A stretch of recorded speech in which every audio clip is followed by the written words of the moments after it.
¿Cómo están? Bienvenidos, bienvenidas al programa especial de Impacto Económico. Hoy domingo 13 de abril en el marco de las elecciones presidenciales de Ecuador, donde más de 13 millones de personas están convocadas a las urnas para escoger al próximo presidente o presidenta del país. Un Ecuador donde parte del aparato productivo está colapsado, la economía se ha ralentizado con una tasa de empleo informal que ya supera hasta el 50% de la población laboralmente activa, pero sobre todo con un Ecuador con crisis energética y con altos índices también de inseguridad. Así comenzamos esta emisión. Señor Don Romero.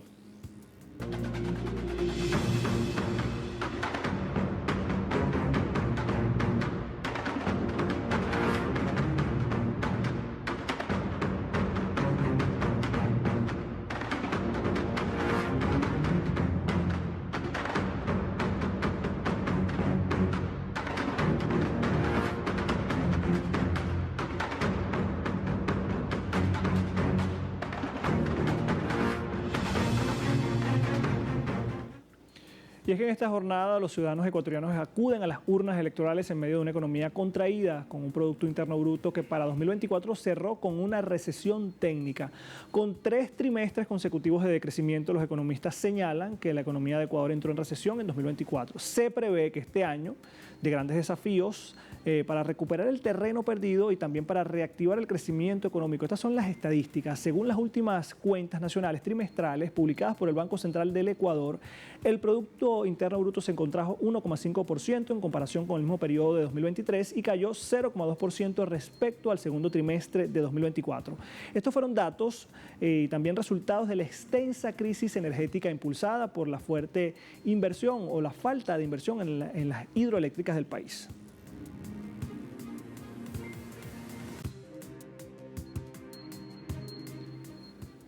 Sin duda, el próximo presidente o presidenta de Ecuador deberá hacer frente a importantes desafíos económicos y sociales, como la creciente pobreza, que recientemente alcanzó su nivel más alto desde la pandemia de la COVID-19. Revisamos aquí el siguiente material. Ecuador se encuentra en medio de una crisis política y de inseguridad, situación que ha contribuido a registrar los más altos niveles de pobreza. De acuerdo al Instituto Nacional de Estadística y Censos INEC, el cual informó recientemente que la pobreza aumentó a un 28% en diciembre del 2024, lo que representa un aumento de 2 puntos porcentuales más que en el último mes del año previo. De acuerdo con los datos del INEC, alrededor de 5 millones de ciudadanos viven en Ecuador con ingresos menores a los $91 mensuales, cifra más alta desde la pandemia de COVID-19. En diciembre de 2020, el índice de pobreza llegó al 33%, para posteriormente descender en los 2 años siguientes, 27,7% en 2021 y 25,2% en 2022. Al mismo tiempo, la pobreza extrema se incrementó, llegando al 12,7%, lo que representa un aumento del 2,9% más que en diciembre de 2023. De igual forma, es la cifra más alta desde la pandemia, cuando ese índice se ubicaba en 15,4% en el último mes de 2020. A esto se le suma que durante el último trimestre de 2024, el país vivió una severa crisis energética con cortes de luz de hasta 14 horas, lo que pudo incidir en un incremento de la pobreza por una disminución del ingreso de los hogares ecuatorianos. De hecho, a junio de 2024, la pobreza por ingresos se ubicaba por debajo del 25,5%. Uno de los factores que agrava las cifras de pobreza y desigualdad es el empleo. Y es que otro de los grandes retos que debe afrontar el próximo gobierno es el desempleo. En el país es de 3,5%, aunque la mitad de la población laboralmente activa permanece en el sector informal. Solo el 35,4% de los trabajadores en Ecuador tienen un empleo formal. Para el mes de febrero, el 52,4% de las personas con empleo se encontraban en la informalidad. Y aunque el porcentaje es menor a lo registrado el año pasado, en 2024, que fue del 55,1% para el ente estadístico estatal, el INEC, no existe una diferencia estadísticamente significativa. El empleo informal, por su parte, escaló al 58% en diciembre pasado, siendo la cifra más alta registrada desde diciembre del año 2007. En tanto, el desempleo alcanzó también el 2,7% ese mes, lo que equivale a 230.000 personas sin trabajo en Ecuador. Otro indicador que refleja la precariedad del mercado laboral es la caída de los ingresos de los ecuatorianos, que como promedio fue de $354,6 mensuales, una disminución de más de $45.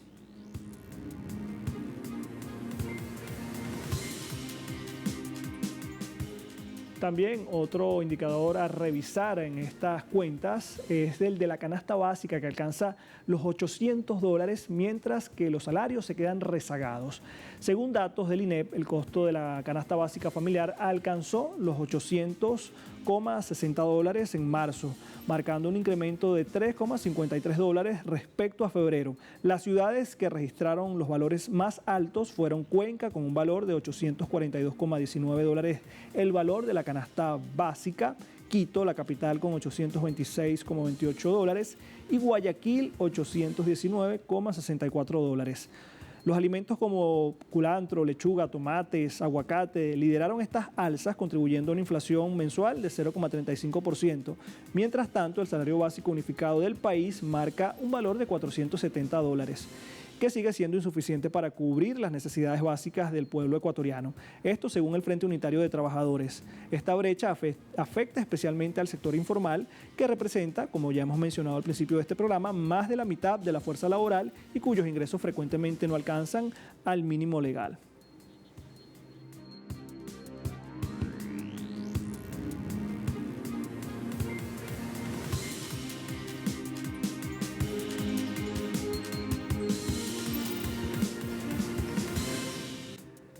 No se vaya, porque ya continuamos con este especial de impacto económico dedicado a la economía de Ecuador a propósito de las elecciones que se realizan este domingo 13 de abril. Ya volvemos.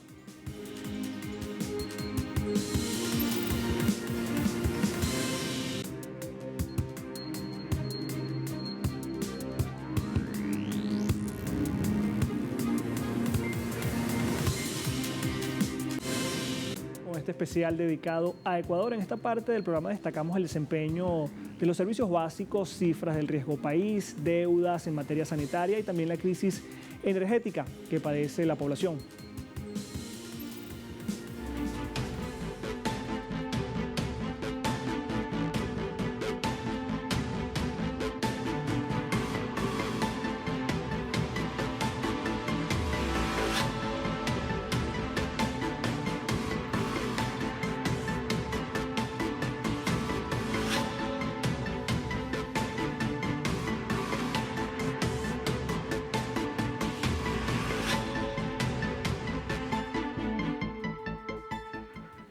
Y fíjese, un dato relevante en la macroeconomía del gobierno del presidente Noboa, que al final también vislumbra el escenario financiero de esta nación andina, es el riesgo país, que a solo días o por supuesto horas de esta segunda vuelta ya superó los 1.800 puntos.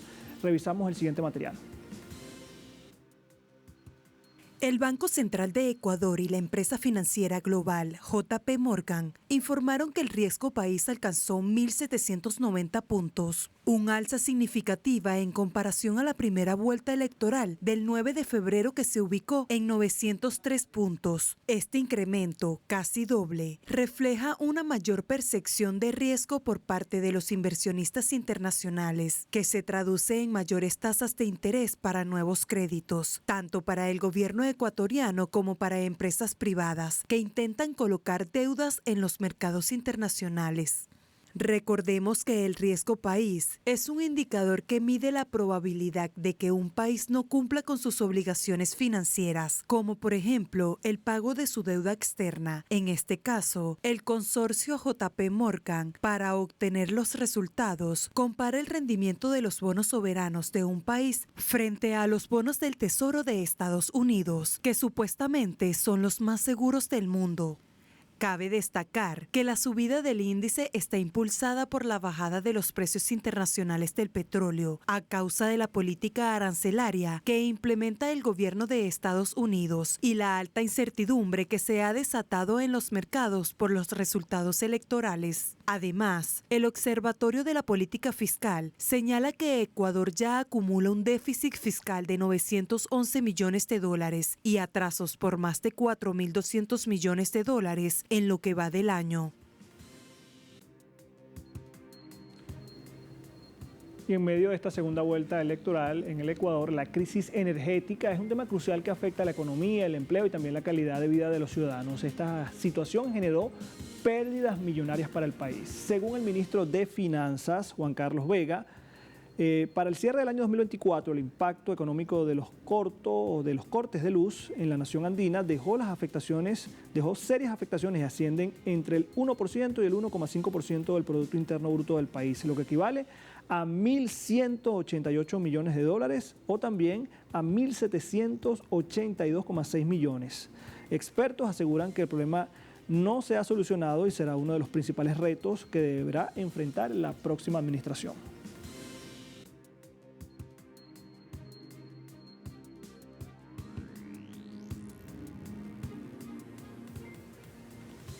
Igualmente, estos cortes de energía durante 2024 pusieron en riesgo la vida de los pacientes con enfermedades crónicas en Ecuador, agravando así la crisis sanitaria y social. Veamos a continuación.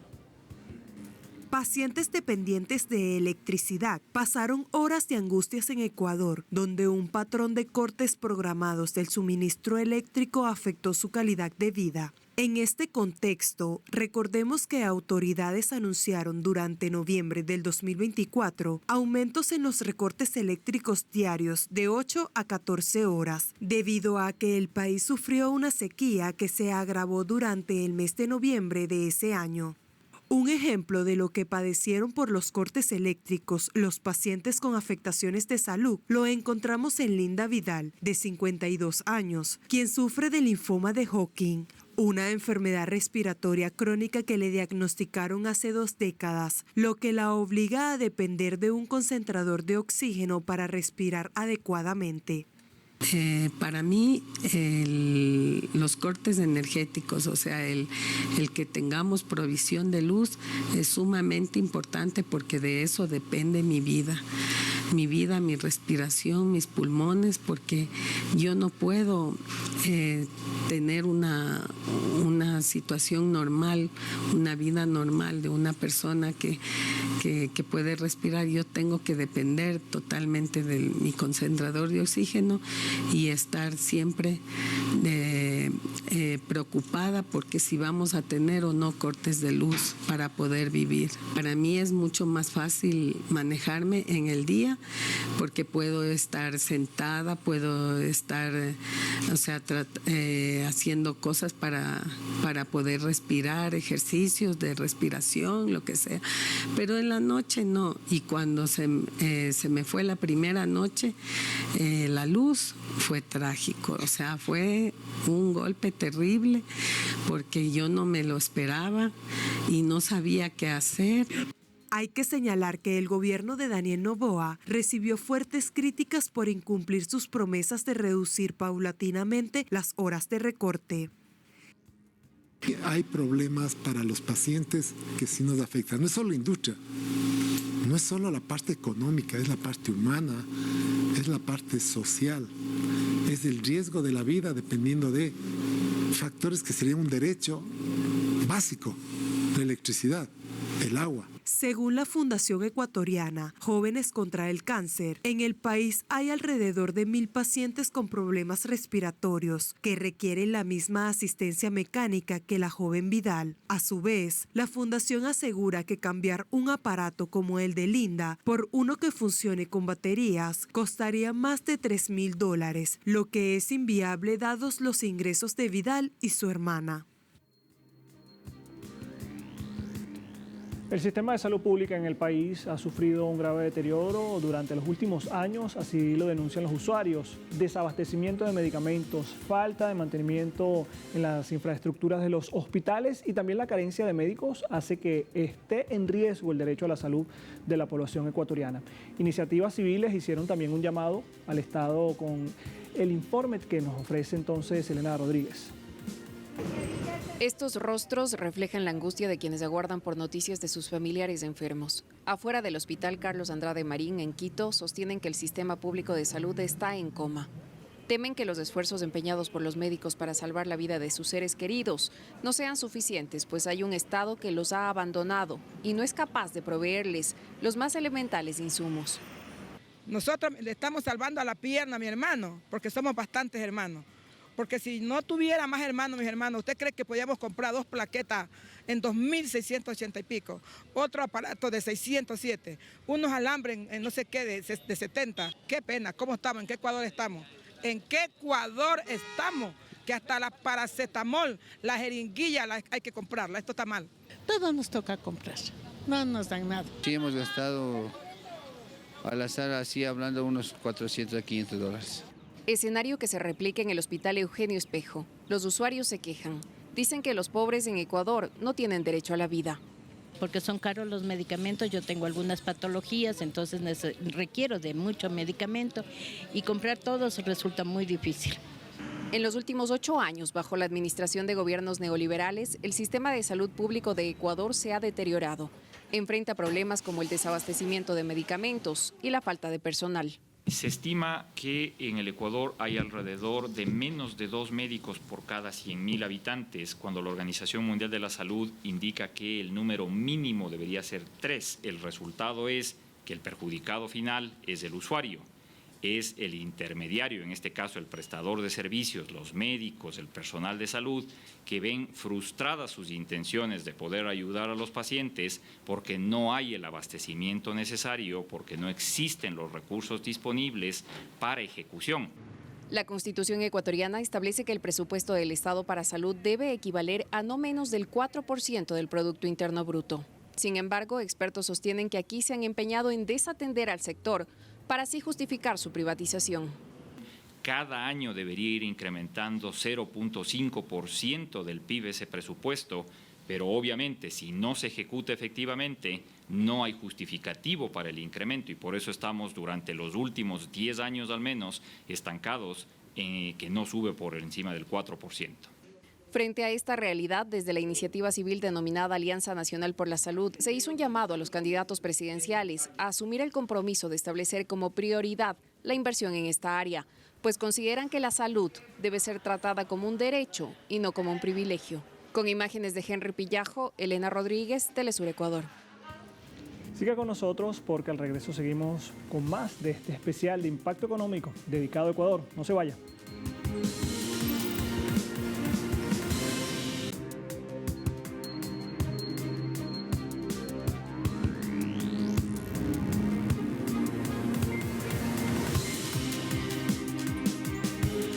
Gracias por seguir con nosotros. En este bloque nos centraremos en los recientes desastres ecológicos por la mala gestión para extraer crudo y transportarlo en Ecuador, así como los fondos del Estado a los que recurrió el candidato y presidente Noboa para hacer campaña electoral.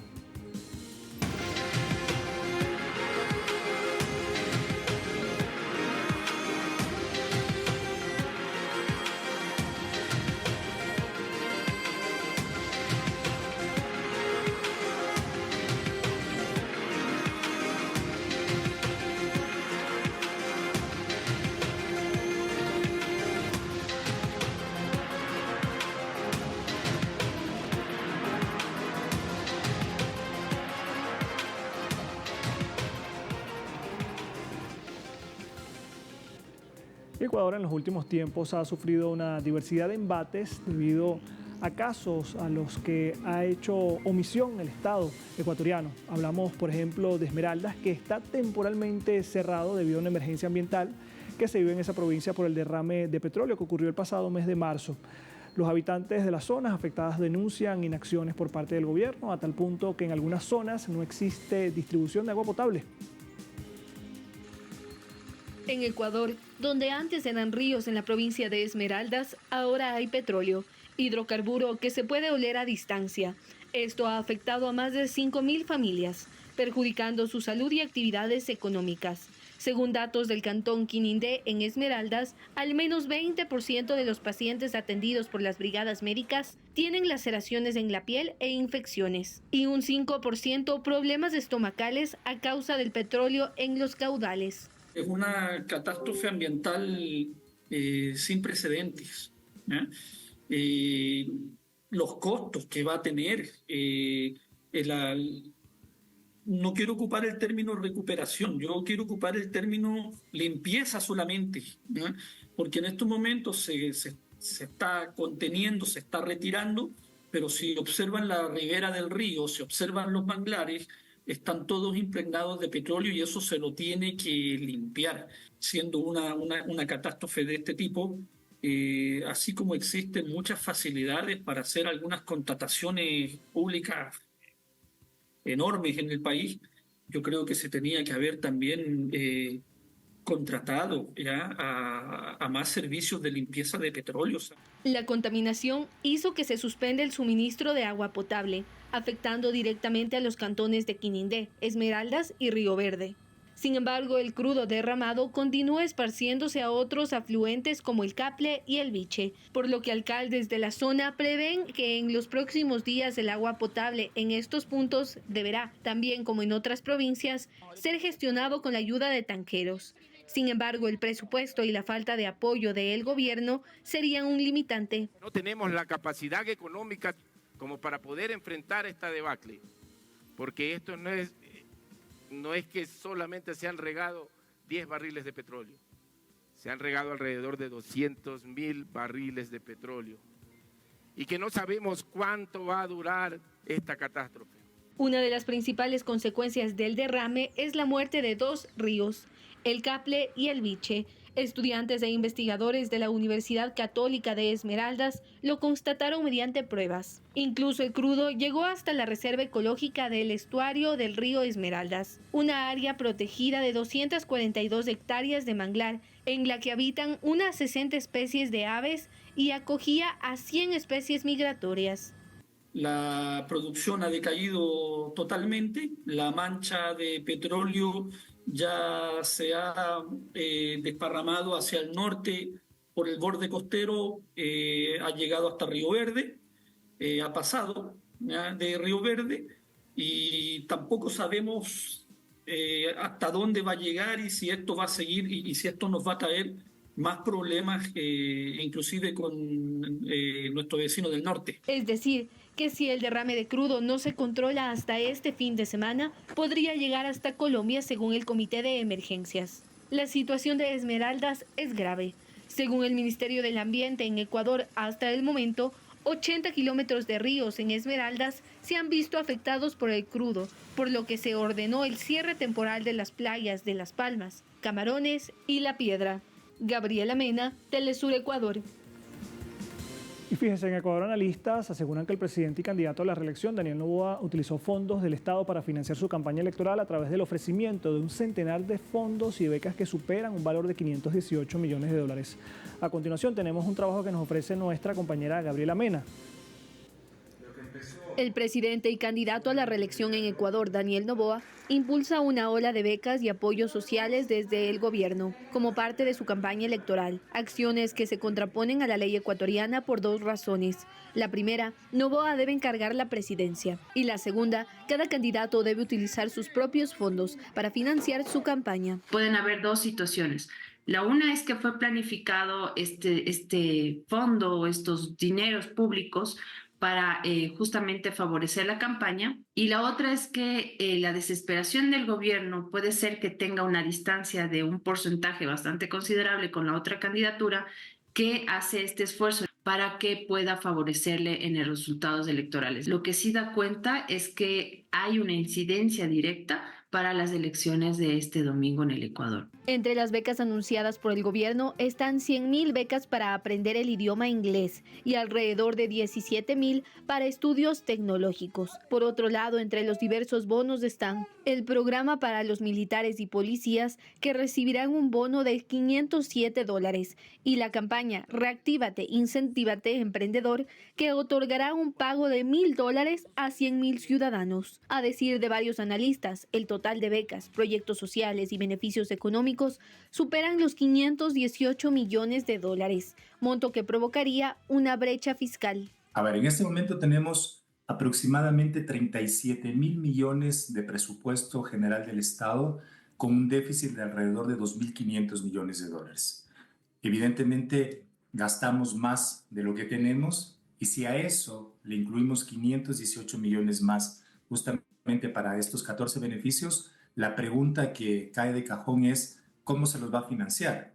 Vamos, digamos, a destinar de otros componentes, de otros rubros, valores a estos 14 beneficios. Desde el Palacio Legislativo, la bancada de la Revolución Ciudadana rechaza el accionar del presidente candidato. Alegan que con esos recursos debería pagar a las dializadoras, fortalecer el sistema de salud pública y solventar las deudas que mantiene el gobierno con los gobiernos autónomos que, según datos de la Asamblea Nacional, deben 865 millones de dólares. Hay una recesión económica real, hay una pérdida sostenida de empleos y por lo tanto no se puede utilizar el dinero de los ecuatorianos y ecuatorianas de esa manera. Es decir, hay una serie de elementos que no se tapan con becas, ni se tapan con dádivas, sino se tienen que trabajar con política pública. Pero esto pensado exclusivamente en las situaciones o de emergencia o de campaña no es correcto. Ante lo cual denuncia la falta de control por parte de las autoridades del Consejo Nacional Electoral, quienes en primera instancia no debían permitir que Daniel Noboa figure como presidente y candidato al mismo tiempo. Actualmente el presidente y candidato a la reelección en Ecuador no solo no solicitó licencia, sino que no encargó la presidencia a la vicepresidenta. Más bien, solo notificó al CNE que iniciará campaña y respetando la Constitución ecuatoriana. Gabriela Mena, Telesur Ecuador. Gracias por habernos acompañado en este impacto económico enfocado en el país andino, en Ecuador, en medio de esta contienda electoral. Ahora solo queda por ver quién estará al frente del Palacio de Carondelet. Será hasta la próxima. Soy Aaron Romero.